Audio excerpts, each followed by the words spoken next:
बिस्मिल्लाहिर्रहमानिर्रहीम। अस्सलाम वालेकुम नाजरीन, इस्माइल ख़ान नई वीडियो के साथ आपकी खिदमत में हाजिर है।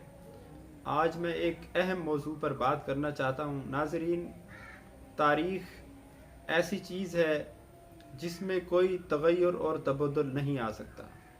यानी जो कुछ गुज़र गया वो नाकाबिल तग़य्युर है, नाकाबिल तबद्दुल है, उसमें कोई बदलाव नहीं आ सकता। लेकिन तारीख़ को क्यों जाना जाता है, तारीख़ की खोज क्यों की जाती है, तारीख़ की तहकीक क्यों की जाती है, उसका सबसे बड़ा फ़ायदा क्या है? तारीख़ का सबसे बड़ा फ़ायदा ये है कि तारीख़ हमें सबक सिखाने के लिए होती है। तारीख़ इंसानों की हो, कौमों की हो, अफराद की हो, मज़हब की हो, किसी जोग्राफिया की हो, किसी खित्ते की हो, उसका सबसे बड़ा फ़ायदा ये है कि उससे सबक हासिल किया जाए, उससे सीखा जाए, लर्न किया जाए। जब तक कोई कौम, कोई फ़र्द, कोई भी दुनिया का इंसान तारीख़ से सबक नहीं सीखता, नाकामी उसके सामने रहती है, बर्बादी और अदम इस्तेकाम उसको आते रहते हैं। तो इस सिलसिले में पाकिस्तान की तारीख़ भी ऐसी ही है।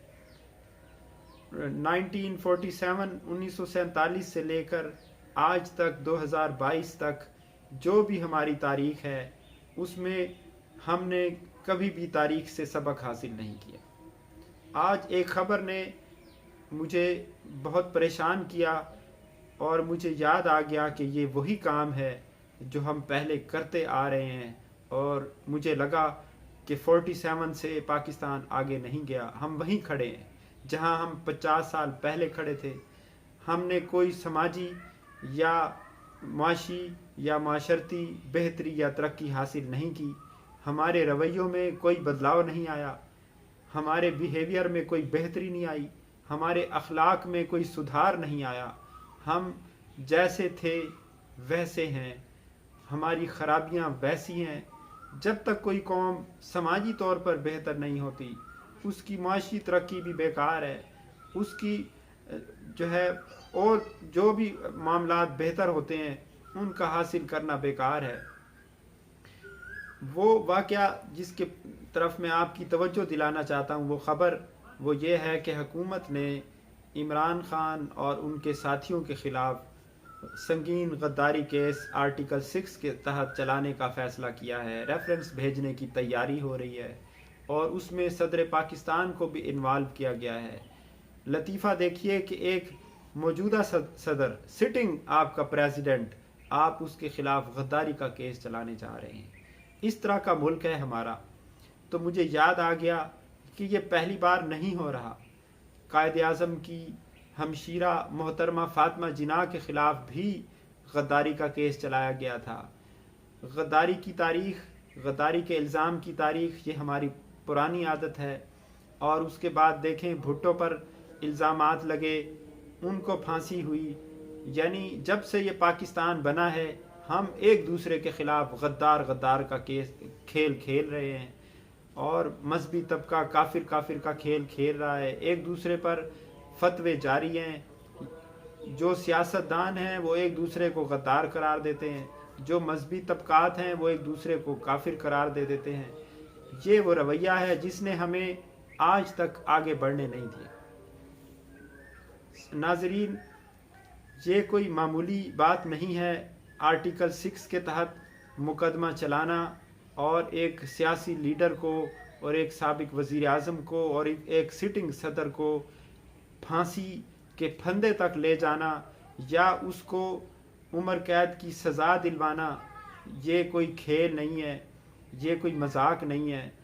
ये हुकूमत को सोचना चाहिए कि आप लोग 22 करोड़ अवाम के नुमाइंदे बन चुके हैं, आप 22 करोड़ अवाम की किस्मत के मालिक बन चुके हैं। आपने 22 करोड़ अवाम को आगे लेकर जाना है, आपने दुनिया के 5वें बड़े मुल्क को आगे लेकर जाना है, आपने इस मुल्क की मईशत को दुरुस्त करना है, आपने इस मुल्क की माशरत को दुरुस्त करना है, आपने इस मुल्क की अखलाक को दुरुस्त करना है, यहाँ तालीम के सिस्टम को ठीक करना है, तहकीक के कल्चर को फ़रोग़ देना है। लेकिन आप कहाँ जा रहे हैं? आप गद्दारी का खेल खेल रहे हैं। इस खेल से कब हमारी जान छूटेगी? किस दिन हम गद्दार का खेल खेलना बंद कर देंगे? ایک ادارہ دوسرے پر غداری کا الزام لگا رہا ہے، ایک سیاستدان دوسرے پر غداری کا الزام لگا رہے ہیں، سارے سیاستدان ایک دوسرے کو غدار قرار دے رہے ہیں، اور تھوڑی سی بات پر، ذرا سی بات پر آرٹیکل 6 حرکت میں آ جاتا ہے، اور یعنی حکومت کی غیر سنجیدگی کا یہ عالم ہے کہ اس ریفرنس کی تیاری بھی شروع کر دی ہے۔ کیا آپ کو پاکستان کے مستقبل کی کوئی پرواہ نہیں؟ کیا آپ کو پاکستان کے عوام کی کوئی پرواہ نہیں؟ کیا آپ کو پاکستان کی سلامتی کی کوئی پرواہ نہیں؟ آپ لوگ ہی تھے جب مجیب الرحمان کے ساتھ یہی کچھ کیا تھا۔ وہ ایک پاکستان کا ایک مقبول لیڈر تھا۔ ٹھیک ہے کہ پاکستان کا ایک علاقہ یعنی مشرقی پاکستان اس کی فیور میں تھا، لیکن آپ نے بجائے اس کے کہ آپ اس کو حکومت اس کو دیتے، اس کے حق کے اقتدار کو تسلیم کرتے، آپ لوگوں نے اس کو جیل میں ڈال دیا، اس پہ غداری کا کیس چلایا، لیکن پھر نتیجہ آپ نے دیکھ لیا۔ پاکستان دو لخت ہو گیا، پاکستان دنیا میں رسوا ہو گیا، پاکستان برباد ہو گیا، پاکستان ترقی کی دوڑ میں پیچھے رہ گیا، پاکستان سارے پوٹینشل کے باوجود، بڑی آبادی کے باوجود، آبادی بھی ایک بہت بڑی طاقت ہے، اس کو بھی ہم یوٹیلائز نہیں کر سکے۔ پوری دنیا میں پاکستانی مزدوری کرنے گئے ہوئے ہیں، لیبر کا کام کر رہے ہیں۔ اس کی وجہ یہی ہے کہ ہمارے سیاسی رہنماؤں کی غلط فیصلے، ناعقبت اندیشی، اس نے ہمیں اس نہج تک پہنچا دیا ہے۔ اور آج بھی مجھے لگا کہ ہم 1947 میں کھڑے ہیں، 1967 میں کھڑے ہیں، آج بھی مجھے لگا کہ میں آج بھی پاکستان جو ہے وہ 1967 میں کھڑا ہے، آج بھی پاکستان 1971 میں کھڑا ہے، آج بھی 80 کی دہائی چل رہی ہے، آج بھی ایک اور بھٹو کو پھانسی دینے کی تیاری ہو رہی ہے۔ آخر ہم کب سمجھیں گے؟ سیاسی عمل ایک پیسفل عمل ہوتا ہے، جمہوریت ایک پیسفل سسٹم ہے۔ دنیا نے آمریت سے، شہنشاہیت سے اور پرانے جو بھی اقتدار کے نظام تھے، نظام حکومت سے، ان سے اس لیے جان چھڑائی تھی کہ وہ پیسفل نہیں تھے، ان میں امن و امان نہیں تھا، اس میں قتل و غارت، عدم استحکام تھا۔ ایک بادشاہ جب مرتا تھا یا ایک بادشاہ جب معزول ہوتا تھا تو اس کی جگہ لڑائی جھگڑے کے بعد، بھائی بھائی کو قتل کرنے کے بعد، بیٹا باپ کو جیل میں ڈالنے کے بعد پھر دوسرا بادشاہ آتا تھا۔ تو اس لیے ہی جمہوری نظام آیا۔